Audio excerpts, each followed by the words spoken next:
प्रभु यीशु मसीह के नाम में आप सबको नमस्कार।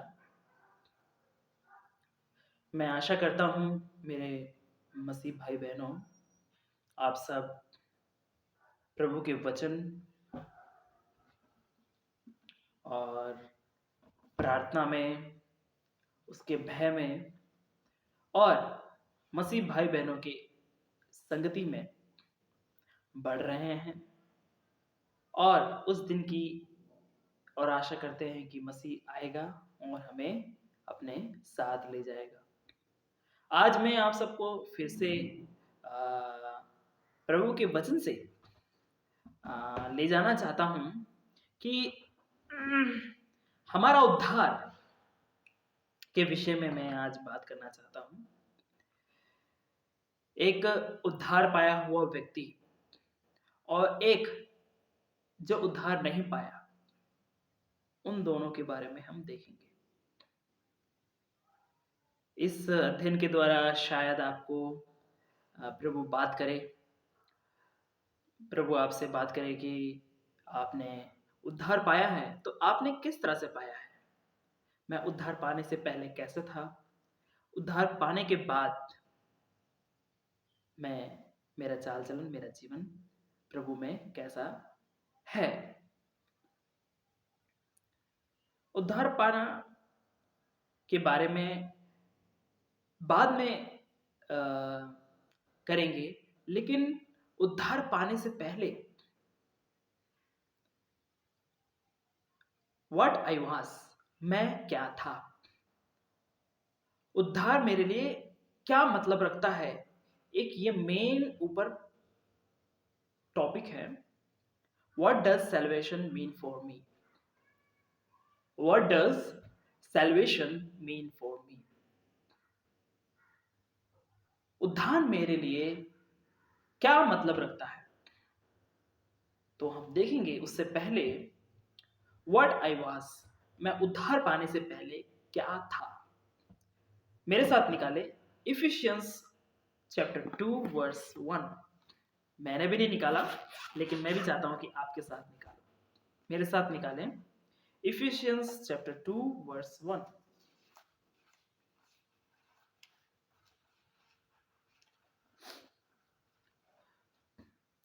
यहां लिखा है, उसने तुम्हें भी जिलाया जो अपने अपराधों और पापों के कारण मरे हुए थे। इफिशियंस चैप्टर 2 वर्स 1, वहां लिखा है उसने तुम्हें भी जिलाया, तुम्हें भी यानी यू, जिलाया जो अपने अपराधों और पापों के कारण मरे हुए थे। मैं उद्धार पाने से पहले मैं क्या था, अपने अपराधों और पापों के कारण मरा हुआ था। I was totally dead in spiritually, I was spiritually dead, आत्मिक तौर से मैं मरा हुआ था। अगर हम इसको इंग्लिश में पढ़ेंगे, इफिशियंस 2:1 में, वहां हमें और अच्छी तरह से समझ आएगा, अच्छी तरह से समझ आएगा।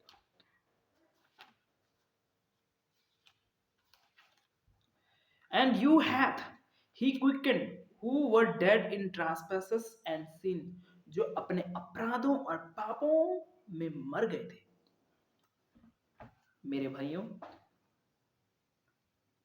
मैं अपने बारे में जानता हूं, उद्धार पाने से, नया जन्म प्राप्त करने से पहले मैं मरा हुआ था, अपने अपराध और पाप में मरा हुआ था।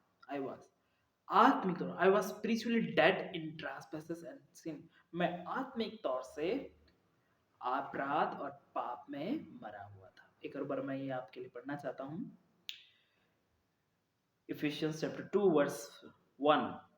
उसने तुम्हें भी जिलाया जो अपने अपराधों और पापों के कारण मरे हुए थे। मेरी जो व्हाट आई वाज, मैं उद्धार पाने से पहले क्या था, मैं अपने अपराधों और पापों के कारण मरा हुआ था। दूसरी बात देखेंगे हम, यूहन्ना 3 का 18, जॉन चैप्टर 3 वर्स 18। यहां लिखा है, जो उस पर विश्वास करता है उस पर दंड की आज्ञा नहीं होती, परंतु जो उस पर विश्वास नहीं करता वह दोषी ठहर चुका, इसलिए कि उसने परमेश्वर के एकलौते पुत्र का नाम पर विश्वास नहीं किया। यहां दूसरी बात देखते हैं, मैंने उद्धार नहीं पाया, उससे पहले मैं क्या था? दंडित था, दोषी ठहर चुका था। क्यों? क्योंकि मैंने विश्वास नहीं किया।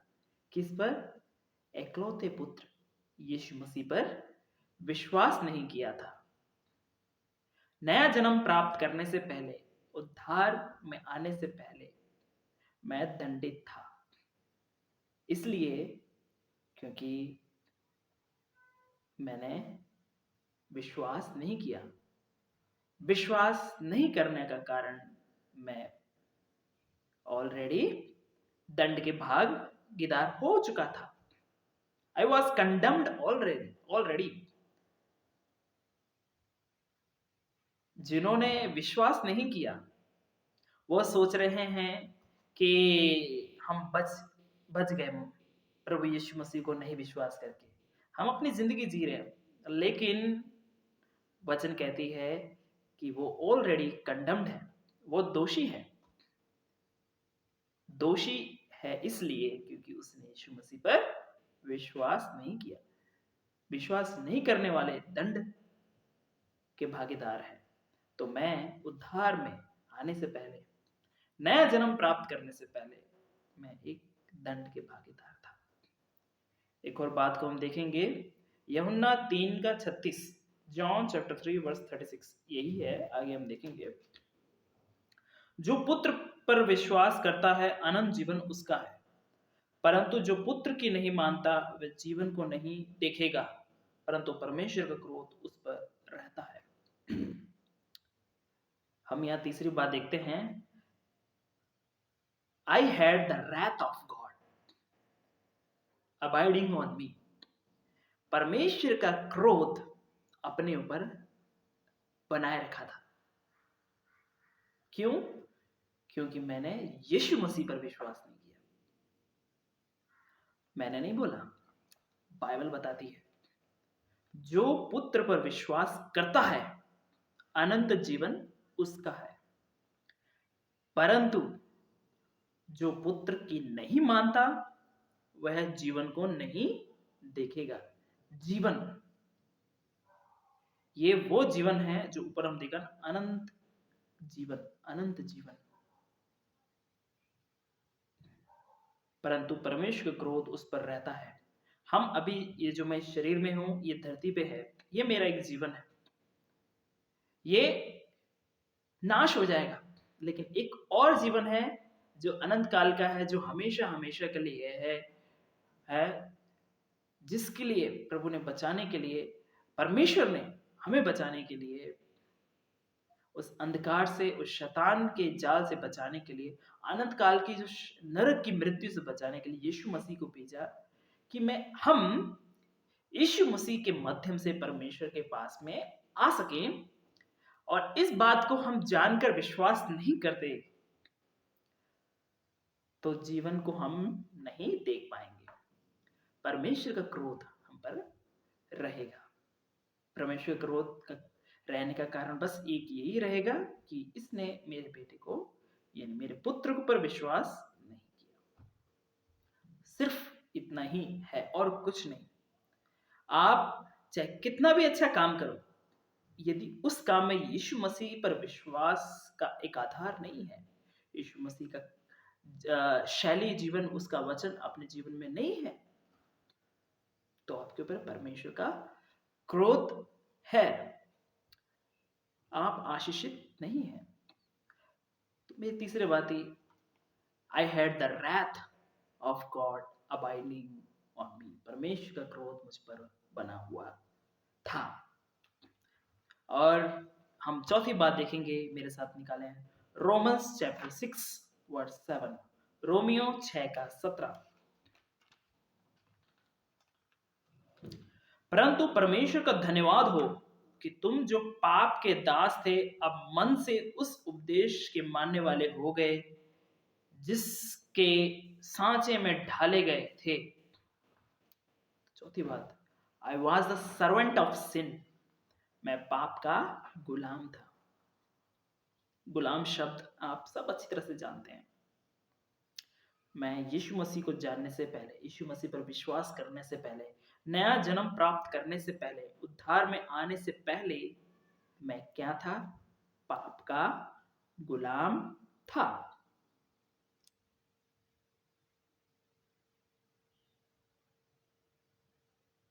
क्योंकि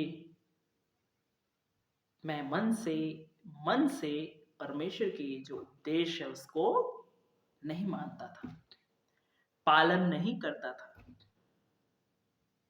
इसलिए मैं नया जन्म प्राप्त करने से पहले पाप का क्या था? गुलाम था।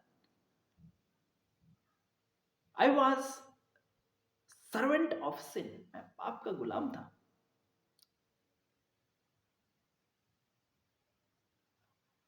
हम पांचवी बात देखेंगे, रेवलेशन, प्रकाशित वाक्य जो आखिरी बुक है उसमें 20 का 15 में हम देखेंगे,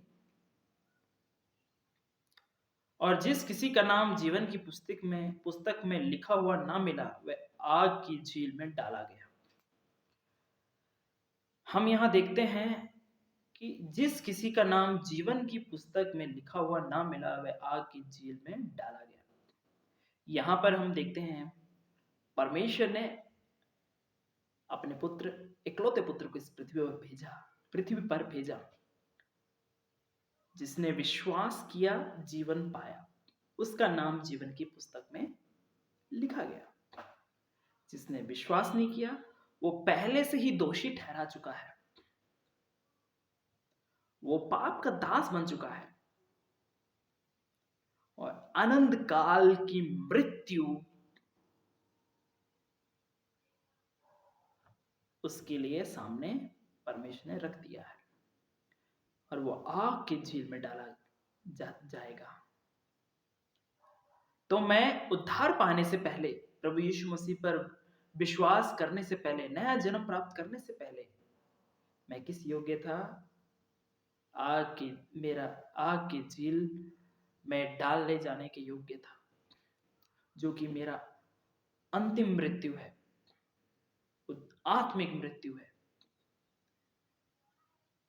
जहां ना सुख है ना अच्छाई है, बल्कि वहां पर दुख, पीड़ा, परेशानी, कष्ट, वेदना है। मेरे शब्द ये बोलने में छोटे लग रहे हैं, लेकिन ये सच है।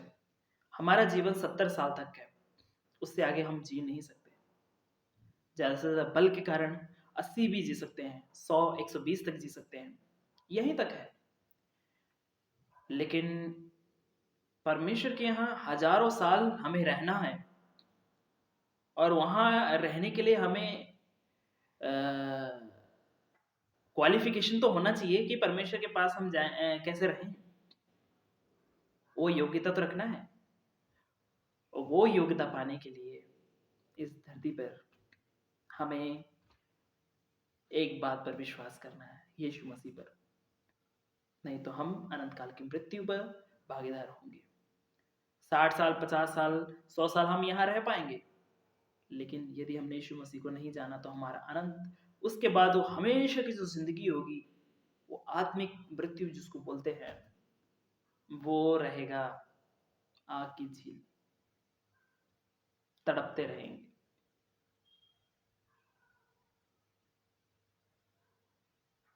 पहली बात है, आई वॉज स्पिरिचुअली डेड, मैं आत्मिक तौर से अपने अपराधों और पापों में मरा हुआ था। दूसरी बात, मैं पहले से ही दोषी ठहरा चुका था।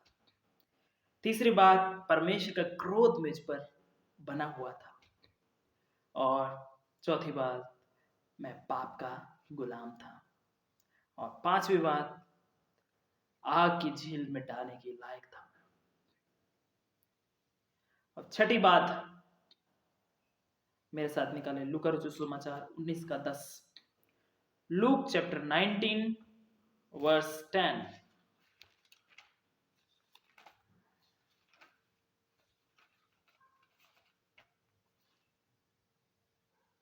क्योंकि मनुष्य का पुत्र खोए हुओं को ढूंढने और उनका उद्धार करने आया है।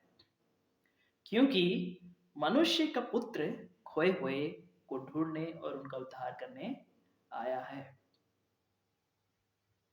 या प्रभु यीशु मसीह इस पृथ्वी पर जो भटक गए हैं, जो पाप के गुलाम में हैं, जो आत्मिक तौर से मरे हुए हैं और अनंत काल की मृत्यु के भागीदार हुए हैं, वो भटक रहे हैं, उनको ढूंढकर बचाने के लिए आया, ताकि वो लोग प्रभु यीशु मसीह पर विश्वास करें और उद्धार यानी नया जन्म प्राप्त करें। नया जन्म के बारे में यूहन्ना रचित सुसमाचार उसका 3 अध्याय में लिखा हुआ है। आइए हम उसकी ओर चले। जॉन चैप्टर 3 वर्स 1 से हम कंटिन्यू पढ़ेंगे। फरीसियों में निकोदेमुस नाम का एक मनुष्य था जो यहूदियों का सरदार था। उसने रात को यीशु के पास आकर उससे कहा, हे रब्बी, हम जानते हैं कि तू परमेश्वर की ओर से गुरु होकर आया है, क्योंकि कोई इन चिन्हों को जो तू दिखाता है यदि परमेश्वर उसके साथ ना हो तो नहीं दिखा सकता। यीशु ने उसको उत्तर दिया, मैं तुझसे सच सच कहता हूँ, यदि कोई नए सिरे से ना जन्मे तो परमेश्वर का राज्य देख नहीं सकता। निकोदेमुस ने उससे कहा, मनुष्य जब बूढ़ा हो गया तो कैसे नया जन्म ले सकता है? क्या वह अपनी माता के गर्भ में दूसरी बार प्रवेश करके जन्म ले सकता है? हम ये यीशु मसीह और निकोदेमुस के बीच में बातचीत हो रही है। इस अध्याय में हम 3 में देखते हैं, यीशु मसीह जब अपने जीवन में थे, चिन्ह और चमत्कार परमेश्वर के द्वारा वो करते थे और लोगों को उपदेश दिया करते थे, बुद्धिमता की बात किया करते थे। तो ये सब एक निकोदेमुस जिसको व्यवस्था का पूरा ज्ञान था, अच्छा पढ़ा लिखा था और सरदार था, यहूदियों का सरदार था। उसका नाम अच्छा था, बड़ा नाम था, अमीर था। वो अंधेरे में छुपकर यीशु से बात करने के लिए आया। अंधेरे में छुपकर आने का कारण था कि कोई लोग उसे देखकर उसे ठट्ठों में ना उड़ाए कि ये पढ़ा लिखा, समझदार, व्यवस्था, बाइबल के बारे में, वचन के बारे में ज्ञान रखने वाला व्यक्ति क्या करने जा रहा है यीशु मसीह के पास में। तो अपने शर्म के मारे चुपके से अंधेरे में यीशु मसीह से मिलने के लिए गया। तो वहां पर यीशु मसीह से सवाल करता है, हे रब्बी, हम जानते हैं कि तू परमेश्वर की ओर से गुरु होकर आया है। परमेश्वर की ओर से गुरु होकर आया है कि तू परमेश्वर की ओर से गुरु होकर आया है, क्योंकि कोई इन चिन्हों को जो तू दिखाता है यदि परमेश्वर उसके साथ ना हो तो नहीं दिखा सकता। तो वो आया, उसके जीवन में उसको पता चला कि ये व्यक्ति चिन्ह और चमत्कार करता है। तो उस चीज को देखते हुए यीशु मसीह से मिलने के लिए अंधेरे में आया, ताकि किसी को पता ना चले। यीशु मसीह के पास आने का कारण दूसरा नहीं था, वो चिन्ह को देखते हुए आ रहा था। यीशु मसीह ने उसकी बात को, उसके मन को पकड़ लिया। उसको चिन्ह और चमत्कार से बात को हटाकर दूसरी बात की तरफ यीशु मसीह ने निकोदेमुस को बोला। यीशु ने उसको उत्तर दिया, मैं तुमसे सच सच कहता हूं। यीशु मसीह ने कहा निकोदेमुस को, मैं तुमसे सच सच कहता हूं, यदि कोई नए सिरे से ना जन्मे तो परमेश्वर का राज्य नहीं देख सकता। यीशु मसीह ने साफ बोला, वो आया था चिन्ह और चमत्कार को देखते हुए यीशु मसीह से बात करने के लिए, लेकिन यीशु मसीह ने उसको साफ बोला। उसको ये नहीं बोला कि तू क्रिस्टन बन, मुझ पर विश्वास कर, मेरे पीछे बोले। उसने साफ साफ ये बोला कि यदि मैं तुमसे सच सच कहता हूं, यदि कोई नए सिरे से ना जन्मे तो परमेश्वर का राज्य नहीं देख सकता। परमेश्वर का राज्य यदि देखना है तो नए सिरे से जन्म लेना है, दोबारा जन्म लेना है। नया सिरा मतलब दोबारा जन्म लेना है, तभी तुम परमेश्वर का राज्य को समझ और देख पाओगे। वही बात यीशु मसीह निकोदेमस को चमत्कार चिन्ह से हटाकर इस तरफ लेकर आया कि नए सिरे से जन्म लेना जरूरी है। वो बड़ा विद्वान व्यक्ति, समझदार व्यक्ति छोटा सवाल करने लग गया। निकोदेमस ने उससे कहा, मनुष्य जब बूढ़ा हो गया तो कैसे जन्म ले सकता है? आज के दिन में भी यही एक विश्वासी जो विश्वास में नहीं है, यीशु मसीह को जान रहा है, उसको भी यही एक सवाल आएगा कि एक व्यक्ति बूढ़ा हो गया, या अभी 5 साल का हो गया, या 10 साल का हो गया, या 15 साल का हो गया, या 20 साल का हो गया, या 26 साल का हो गया, या 30 साल, 32 साल, 50 साल, 60 साल, जिसने यीशु मसीह को पहली बार जाना, उसको कहा गया कि जब तक तुम नए सिरे से नहीं जन्म लोगे तो परमेश्वर का राज्य नहीं देख सकोगे।